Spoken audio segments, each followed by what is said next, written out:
Welcome to this political economy, financial markets workshop seminar, the last of a very busy term, and we're going to finish with a very exciting topic, an exciting speaker indeed.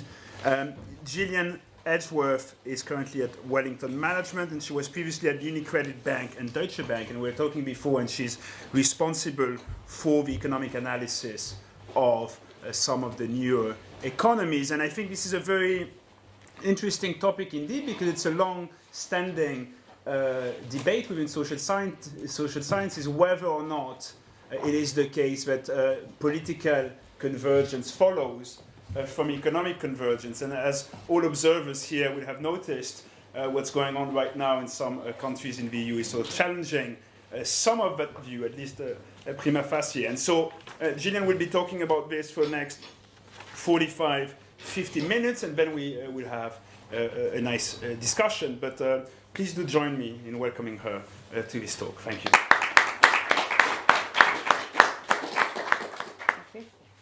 Thank you very much for the invite, everybody, today. Let me just outline what I'd like to talk through this evening, this afternoon. It's very much, I guess, particularly towards the end, an unfinished thought. I don't have an answer. There is clearly an issue here. There is a challenge here for the EU. It's something new. It's something they haven't dealt with before. I don't have clarity on the end point at this point. It may well be that we see a reconvergence of political values. But there are also some more negative outcomes that may come from what I perceive to be happening right now. I want to touch on this. I will spend very little time on each, but I want to touch on, I guess, 8 key points. One is these economies from an economic perspective are a huge success. If you can consider them emerging markets at this point, I think it's doubtful. But certainly they were 20, 30 years ago, and the process that they've enjoyed, or the path they've taken since, is not typical for emerging markets. Part of that, there's many reasons for that, but part of it is because there is a very strong economic dependence on core Europe at this point, but I see it as a codependence. Part of Germany's business model and the success of it in the last 2 decades has been reliant on integration of the newer EU states. And on top of that, I think they learned from the noughties, from the period between, say, really 04 to 07, when it was taken for granted in a way that nominal convergence will happen. There was less focus on real convergence and managing, the pace of growth in your non-tradable sector. I will argue that essentially these countries live by stability and growth pact rules, live by some of the macro rules that are in place across the EU much better than the core of Europe. What's shifted? I guess it really began in Hungary in 2010, but what has shifted is political integration. It's moving in some countries, not in all. In some countries it's still moving in a very positive direction. But from some large new member states, you have a challenge to some of the EU's values. I think it's driven by a number of reasons. And I think a key issue is that the EU doesn't really know how to deal with this, or doesn't have a process, doesn't have a framework to deal with this. And probably at this point doesn't have the political strength at the core to deal with this. And this basically brings us to an uncertain endpoint. I've called the newer EU states, a lot of the charts are NES, I just abbreviated that. I've included in the charts 11 countries. So the Baltics, Slovakia and Slovenia, all members of the Eurozone now. And then there's 6 that haven't joined the Eurozone yet: Bulgaria, Croatia, Czech, Hungary, Poland and Romania. But really a lot of my thought process is focused on Hungary and Poland at this point in terms of political developments, at least.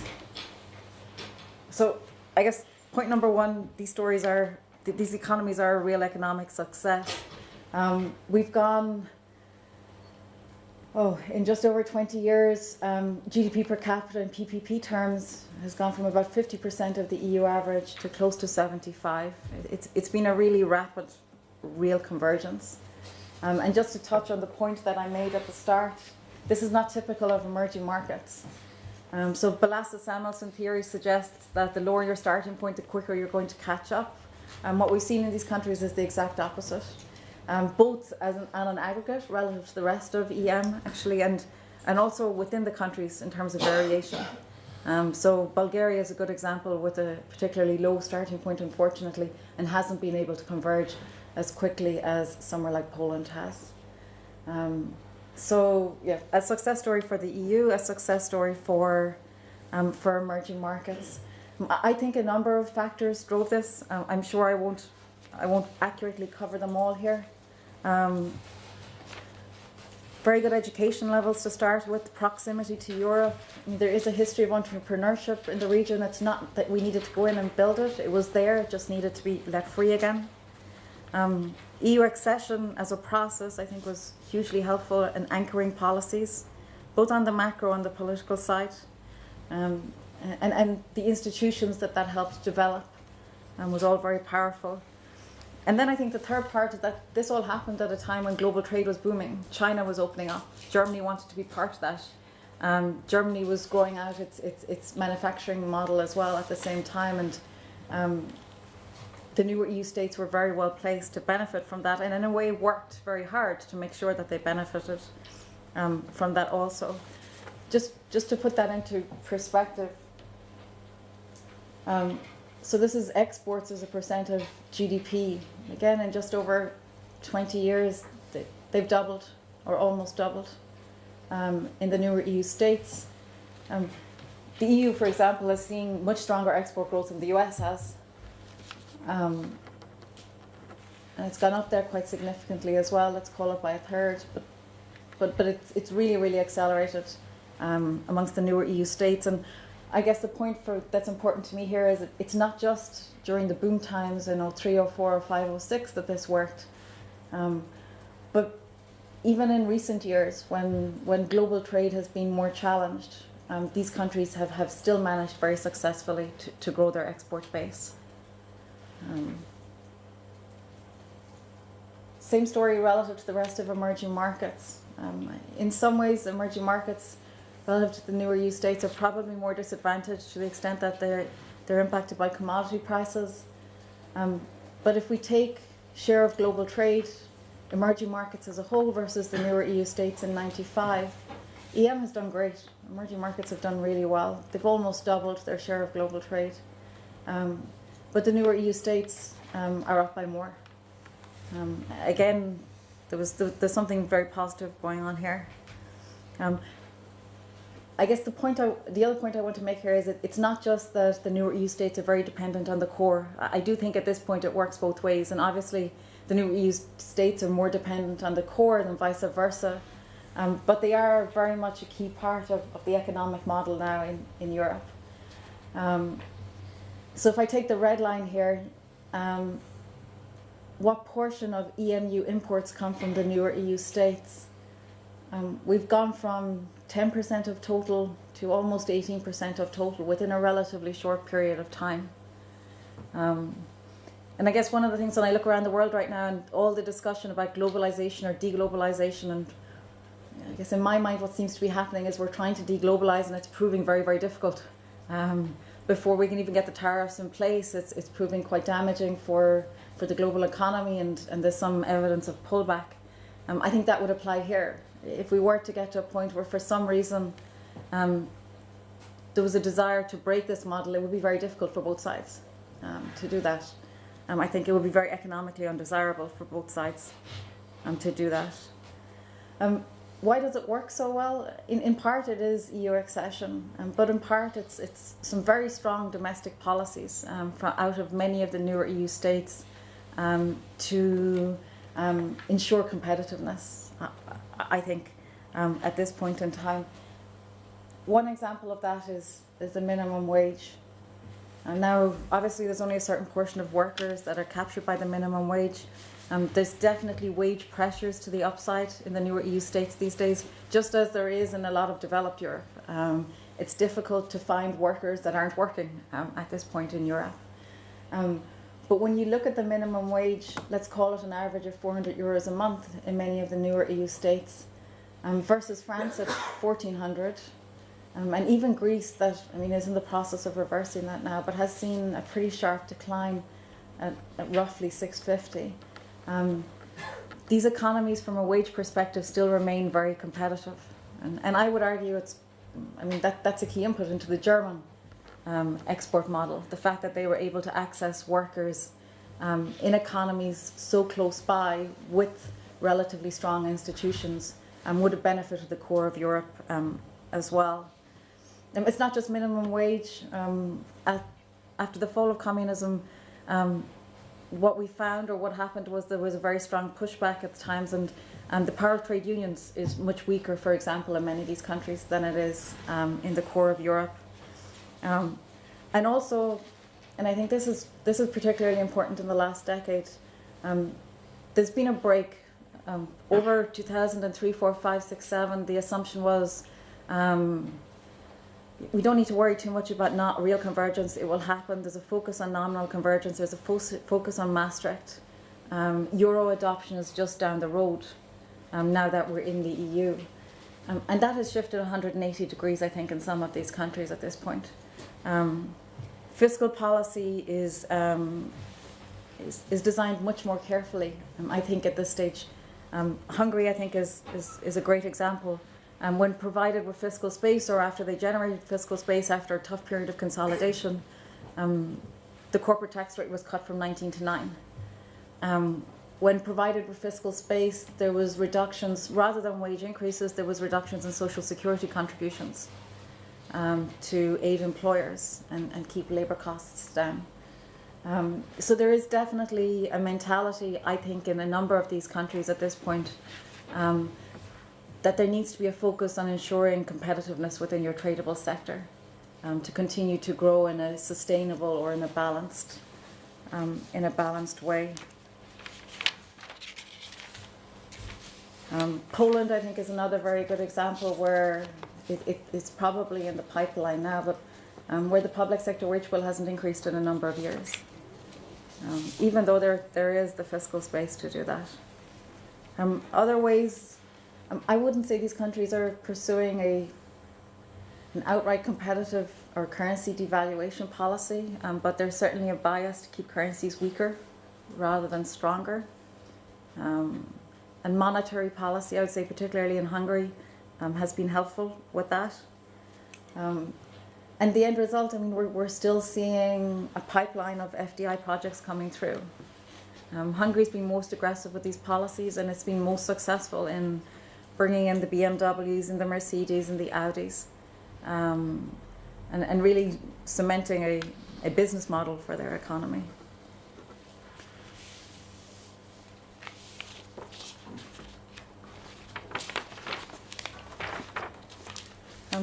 Second reason I think that this model has worked, and I guess it's thrown out there quite frequently, but I think it is an important anchor for the region, is EU funds. So I think when I put the numbers together in the last decade, there's been about 170 billion euros of EU funds into the newer EU states on aggregate. That number lowballs the actual number. I'm just counting funds captured in the capital account, so it won't capture things like CAP and agricultural funds. But these countries, and many of them, not all of them, Romania has really struggled to absorb them, but many of these countries have used these funds to build out the supply side of their economies. If you look at how Poland and Hungary outperformed the Eurozone in the face of a very sharp slowdown last year, a lot of that was double-digit construction growth, financed to a large extent from EU funds, going into human and physical infrastructure to help competitiveness. So that's the tradable side of their economy, and it's been managed, I think, it's been managed very efficiently. The non-tradable side of the economy, in contrast with the last decade, there's a desire to make sure. I'm not sure if some of these countries would formulate it that way, but there is an understanding of a need to ensure that growth in your non-tradable sector doesn't exceed your tradable sector. There is a desire to ensure that current accounts are in surplus, and if they're not in surplus, they're close to balance.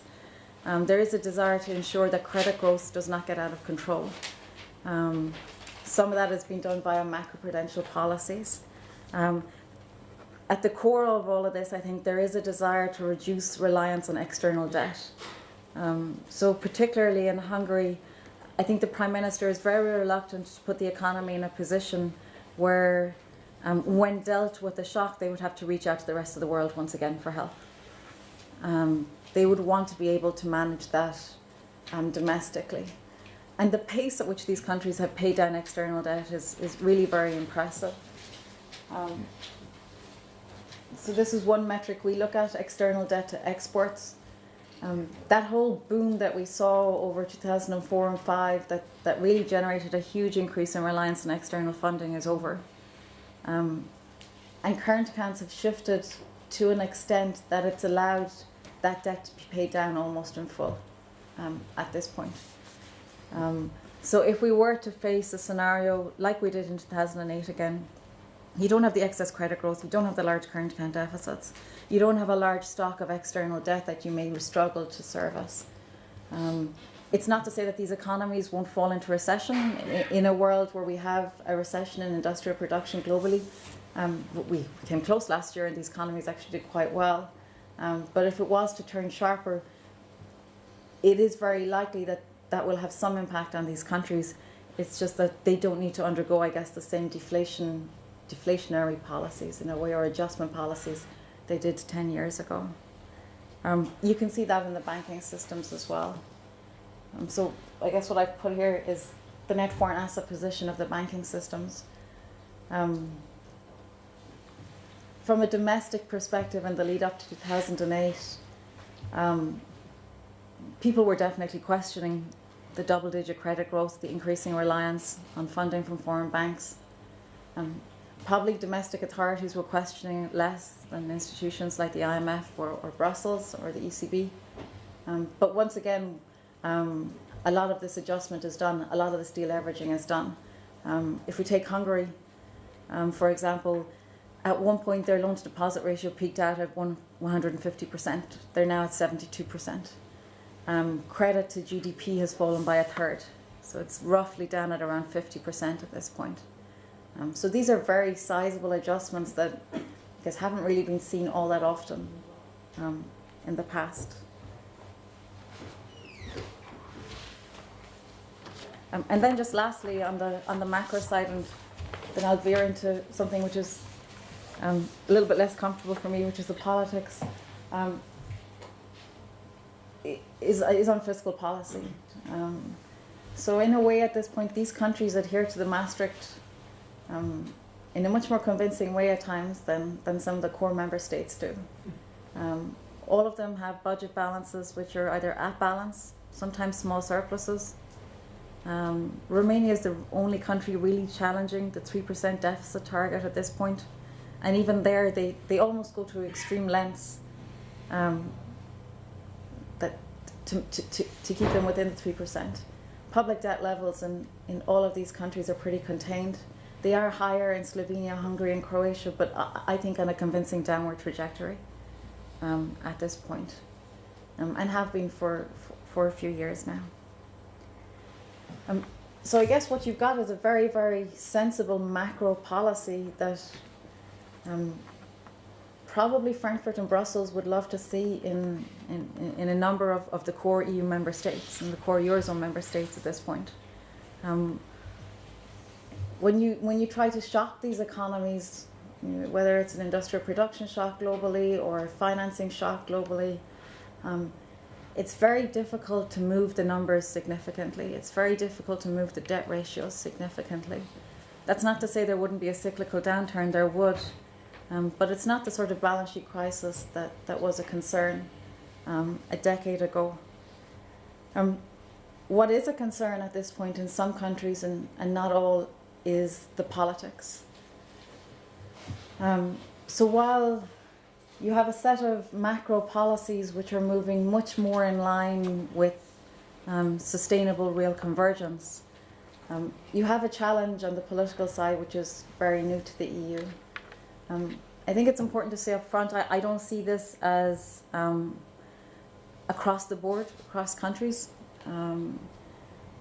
And part of that, I think, one good example is the way in which the euro is likely to be expanded over the course of the next 3 to 4 years. So Bulgaria have been increasingly public about joining EURm2 in June, July. Croatia, the newest EU member state. And when you look back 5 to 6 years ago, a country that was struggling much more or lagging in a way in terms of adjustment much more has really made a very impressive turnaround over the course of the last 5 to 6 years. And also working towards EURm2 entry next June, July. With a set of macro policies, both on the banking and on the fiscal structural, which are moving in the right direction. It's not the case for every country.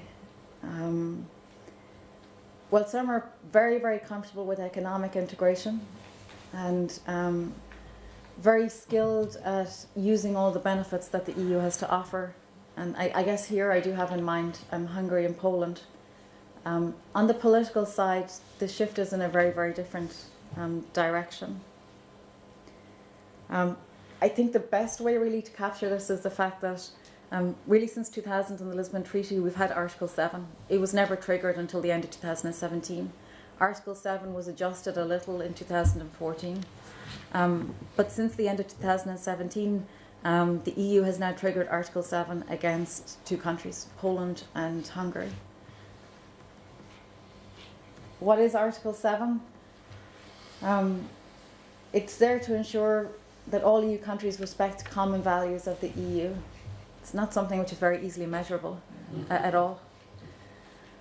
The mechanism is triggered when there is a clear risk of an EU member state breaching the bloc's fundamental values. So human dignity, freedom, democracy, equality, rule of law, respect for human rights, respect for minorities. It's not an issue that I've seen discussed specific to countries in the EU in the past.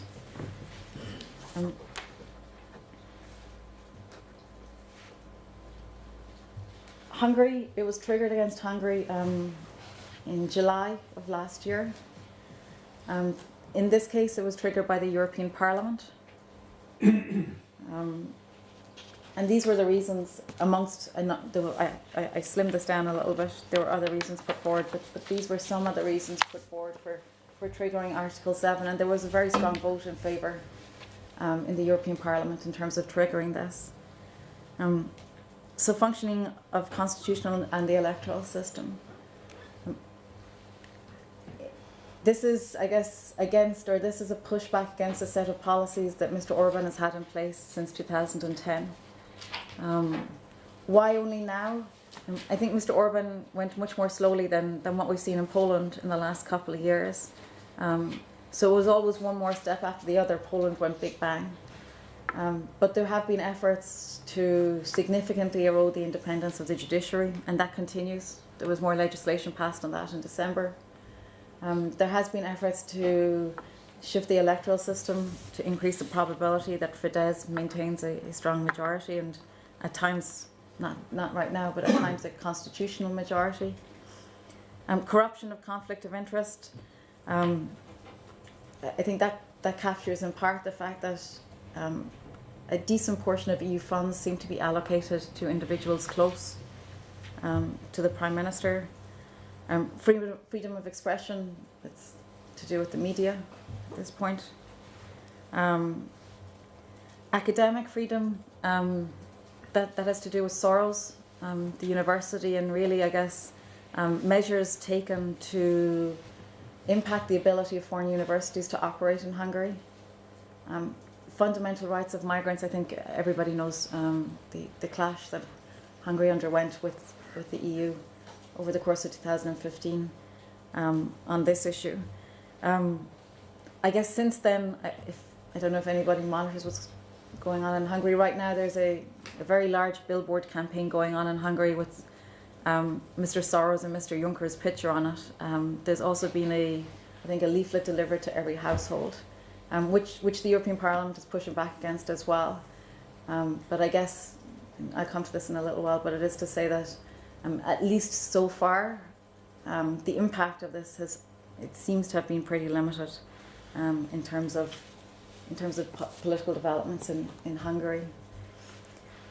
Poland was more of a big bang. It's hard for me to say, measure the changes in the judiciary in Poland versus Hungary. Both have been very significant. I'm not expert enough to say which has been more significant. But Poland achieved more in a shorter period of time, which I guess made it harder to ignore, or which triggered a more rapid response. So in Poland on the 20th of December 2017, in this case the Commission, not the Parliament, the Commission triggered Article 7. This is, I think, the core of their statement at this point. So over 2 years or so, PIS, the Law and Justice Party in Poland, came to power in late 2015. A chunk of this legislation was actually passed in December 2015 when, I guess normally over the Christmas holiday period. They adopted about 13 laws affecting the entire structure of the justice system, from the Constitutional Tribunal down to ordinary courts. There's been a lot of back and forth debate between both countries and the EU and Brussels, and Poland has taken some of that back. But at this point, the message from the EU is it's not enough. So, for example, at one point, I guess in a way to shift a number of judges, there was a retirement age which was enforced and lowered, and there was a little bit given back on that.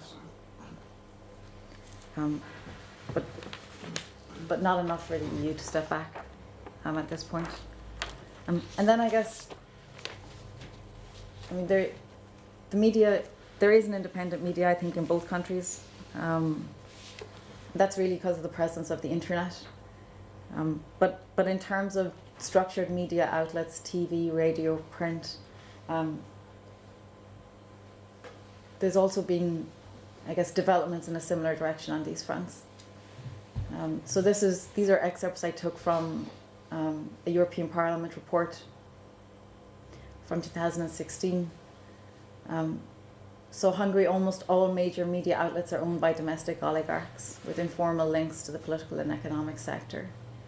And Poland, after the government took power, PIS took power, there was a large number of journalists dismissed there also. I'm focused on Poland and Hungary here. There's two other countries I should mention at this point. One is Romania, where I think if Romania wasn't president or EU president at this point, and it is until the end of June, it's very possible we would have a much more open discussion. Brussels would have a much more open discussion on triggering Article 7 there. What has been done in the judiciary there is also very significant, up to the highest level, to the extent that there was actually an anti-corruption court in Romania. The lady who ran that was removed, and I think the EU is in the process of trying to provide her, or she is in the process of applying for quite a senior position for a role along those lines within the EU. And the other country that I think is worth mentioning, and it's worth mentioning because it was put forward by Brussels mid last year, at some point last year, as the next potential member state to join the EU in 2025 was mentioned, and that's Serbia, where certainly on the media side, we're seeing many of the same challenges as we are in Hungary, and to a certain extent, in Poland also. There are limits to Article 7, and that's why I struggle to believe that this is the answer to some of the political challenges that the EU is facing right now when it thinks about the newer EU states. This is something I borrowed from Politico. Not surprisingly, it's the EU. There's a lot of countries involved. Consensus takes time. But if this process is to move forward, it is going to take a significant amount of time. And to the extent that you need the European Council, you need all countries to vote unanimously, it's very tough to see Hungary or Poland actually being, sanctioned for this. So we're in Article 7.1 right now, part of the preventative mechanism. That may move forward. if these breaches persist. And right now, it's tough to believe that they won't. I don't know what's going to change in the near term, at least. But I guess what the struggle here is really Article 7.2, that last section here, to determine conclusively that there is serious and persistent breach of EU values. And assuming the UK has left the EU, you will need 26 countries to vote against the 27th. And that doesn't seem feasible at this point in time. So this process may well push forward, and it may well be used to try and send a signal. In terms of actually reversing the trend that's in place right now, that to me is more difficult to see. How does this get solved? Oh, and just, I guess, this is probably worth mentioning.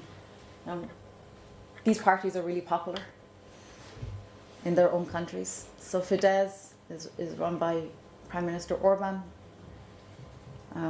He has a very, very comfortable majority in Parliament at this point. He is 1 year into his third term, just about 1 year into his third term. Sorry, too many T's together for an Irish person. What stands out to me in Hungary is that the second most popular party is to the right of Fidesz. Whereas at this point, the socialists, they were running the government in the lead up to the crisis and in a little part into 2009-10, have really struggled, despite being very present in Hungary since the fall of communism, have really struggled to challenge Fidesz in any way at all. But I think this also tells you that it can happen at any time. We can always be surprised. But the political clash between Hungary and the EU is not something that's weighing on the Prime Minister's popularity or his party's popularity at this point. You see a similar development in Poland, and Poland I think is going to be very interesting this year. Poland I think can change actually a lot more quickly. There is more scope for surprise there. But again, their PIS, the Law and Justice Party, supported about 40%. They're much, much more popular than any other party out there. To me, the difference between Hungary and Poland is that the opposition in Poland is to the left of PIS, not to the right. And I do think it's worth remembering that 3 to 4 months before the last general election, when Law and Justice was elected in Poland, the polls were suggesting that they would be elected. So that was a surprise, and there may be a surprise going forward again. How to manage this, or what the end outcome is, I don't have a good answer. To me, there's 3 moving parts here. I think the most important, I guess, in linking the economic work with the political is that I don't think this is going to be about an economic downturn. I don't think this is going to be about market pressure. It's very difficult to see how, with these sort of budget and external balances, there could be considerable market pressure or fundamental pressure on these economies. If anything, what we saw in 2018 was Poland and Hungary being able to significantly outperform the Eurozone and accelerate in terms of rates of growth as the Eurozone, I guess, persistently surprised to the downside in 2018. This is not Italy, where arguably the market did an okay job last year in disciplining the government, whereby the government put forward a set of policies which were out of sync with debt sustainability. Spreads widened, the real economy slowed, banks slowed lending, and I don't want to say that the government has pulled back in full from their policies, but they have moderated. Support for Northern League has stopped rising, and support for Five Star is falling. That's not the scenario I see here, because the economic vulnerabilities aren't there. One idea that has been put forward is to try and link EU funds going forward with political norms, institutional norms. That's something that's very tricky to do. And in a way, I think I think about it a little bit like Russian sanctions. Economic sanctions are not going to shift Russia's policy in terms of NATO and Ukraine or Crimea. And I would see something similar here. Hungary certainly at this point is beginning to think through the economic challenge of a much smaller round of EU funds next time around as well. And I don't think they have an answer at this point, but they are very aware that that challenge is on its way. Two of the most efficient countries to use EU funds in this round were Hungary and Poland. And that's not coincidental, I would say. So where does the endpoint come from? To me, it comes from three different moving parts. One is I think there is, and I think that to some extent this has already happened. In some areas of policy, there is a case for a more hands-off policy from Brussels. That's maybe not the best way to say it, but there's certainly an element in these countries of wanting to take back control. And I think part of that was mismanagement in some areas during the boom. When you think about the Swiss franc mortgage problem in Hungary, that certainly generated some political backlash domestically. And while the headlines were very against, I don't know if they were against, but certainly to some extent negative in terms of how Hungary dealt with the problem. I guess with hindsight, Swiss franc mortgages weren't the best idea and did leave a sour taste in everybody's mouths, I guess, in Hungary in terms of how the banking sector was managed. You do see Hungary and Poland now wanting to control their banking systems much more. You see, to some extent, a Polonization of the banking system in Poland, where when this party came in, they wanted to increase the domestic share of banks. I don't know if that's good or bad. I don't see it as particularly destabilizing for either of these economies. You saw it in Hungary as well in the energy sector, where there was a sense that core Europe benefited too much from development or privatization of the energy sector in Hungary. And that I think you're going to continue to see going forward. They're going to want to manage their non-tradable sectors very closely. And even if owned by foreigners, I think these countries won't be shy in terms of managing these sectors. The second part is domestic politics. So I think when you have Poland moving in this direction, it becomes a much bigger problem for the EU than if you just have Hungary. Poland is by far the largest newer EU member state. And as long as Poland and Hungary are going to support each other under Article 7, and there are more countries that will support them as well, this Article 7 process is really going to struggle to have any teeth. In Poland, is it a matter of time till we have political change? It's possible. I think we're going to see that tested this year. It's interesting heading into the European parliamentary elections that the opposition is discussing uniting. And that comes ahead of parliamentary elections at the end of the year. So if they were successful in European parliamentary elections, could you see a repeat of that? You're certainly also seeing the Polish government struggle in terms of corruption scandals right now as well. And if we were to see, I mean, it's difficult to say that some of the damage that's been done to the independence of the judiciary can be reversed quickly. I don't think that's the case. But if we were to have a shift in government, then momentum moves in a different direction at a minimum. On the domestic front in Romania, I've mentioned it only briefly, but Romania to me isn't really a concern. Romania doesn't have the economic advantages Poland and Hungary has. They've managed fiscal policy much more poorly. Their current account deficit is much larger. The market is exerting pressure right now.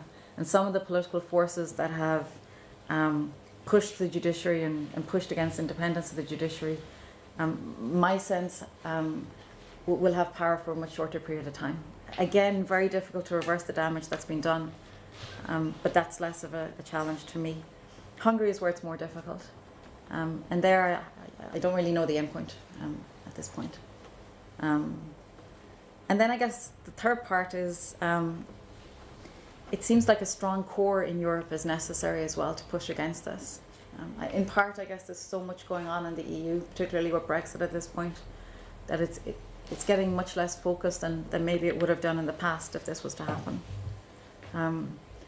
I also think that, I guess, in terms of what's happening with the US as well, it's one of the things I think about in emerging markets. I mean, the US has set the standard for emerging markets in the past, and my concern now is that as governance standards in the US and arguably in the UK erode, it is going to have knock-on impacts on EMs. There's many countries, I think, where that's already visible. But it's possible that Hungary and Poland fall into that group. As long as you have global or DM governance moving in the wrong direction, it gives others a free pass. So maybe after all the political change that is en route in Europe this year in terms of change to the Council, changes to the Commission, changes at the ECB, we have a stronger core. But that is going to be necessary to push against these countries as well. To wrap up, and I don't want to take people's time too much, the macro seems very clear here. What's much cloudier is the politics. I don't have a strong view on where it's going to end. It is possible to put a positive story together. It is possible to pull these countries back in towards EU values. But if not, it's a very, very different challenge for the EU. It's a very different challenge to putting together a fiscal programme for Greece, or a very difficult challenge to dealing with the size of a fiscal package in Italy. And it does feel like the framework is not really quite in place at this point to address the issue. I'll leave it there, and maybe others have comments. Great, thank you.